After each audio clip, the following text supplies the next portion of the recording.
Hi guys, now we are going to do experiment number 7, which is musical glasses.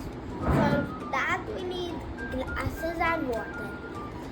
In one glass put some water, in the other slightly more, in the other slightly more, and in the other put it full.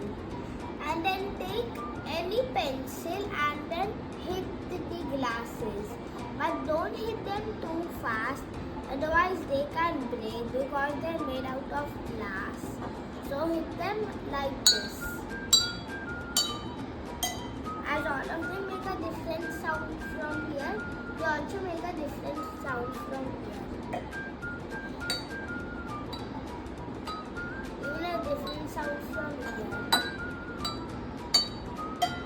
If you do it like this, then the sound gets louder. Bye bye, get ready for my next